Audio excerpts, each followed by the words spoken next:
We thought we'd kind of step back, get back to our roots as sex therapists and sexuality educators, and just talk about some basic kind of things that people struggle with around relationships. Yeah. And I thought the question of the evening might be a good one to ask.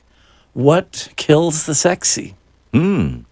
That's a big relationship, and you want to. I mean, big relationship. It's really a huge question, and something that sort of does circle around just about every relationship. And I think there are things that, as we talk about this, to sort of set the stage, there's always that expectation of what kills a relationship is often something negative, some kind of problem, something that's missing. But, we also need to look at a lot of what kills the sexy in the relationship are all those things that people really want in their relationships. Say more. All right. Well, to start out with, and this is something that, kind of referring back to a dear friend of ours, Esther Perel, and her book, Mating in Captivity. Should be mandatory reading for everyone. Absolutely. And I think it's Every already been therapist, translated in almost 30 languages. Yes, it's a very, very important book. Absolutely. And, a basic idea, just to encapsulate that, what I mean by good things can kill the sexy as well. Right? That when we look at when people are working in a relationship, the things that people often work toward, right? They want trust. They want to know their partner. They want safety. They want in many soulmate. Cases, the soulmate, somebody who thinks like I do, who knows what I'm thinking. Yeah. These are eroticism killers. These are sexy killers. We grow up with them as ideals of romance, the Hallmark card crap about what a relationship should be, and that one person should be your everything.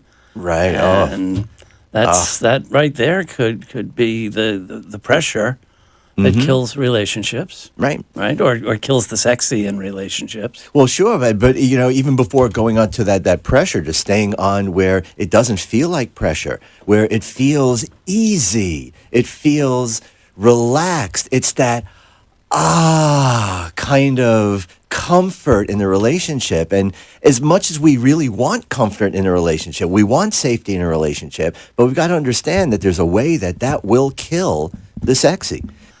Maybe it's stuff we grew up with, or we could blame our parents or our grandparents' generation, whatever.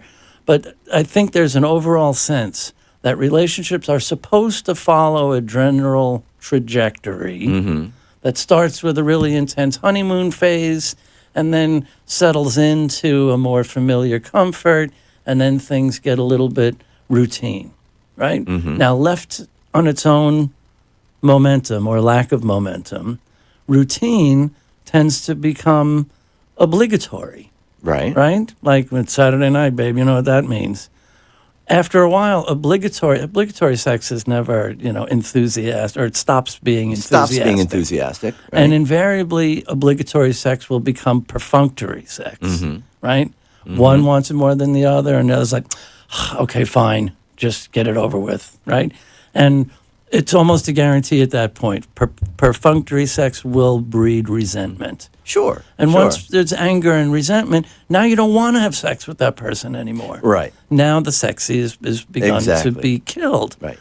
And then, of course, there's always the big issue of changes in the marital dynamic. When lovers start becoming more like each other's parent, we talk about this all the time. Exactly. Right?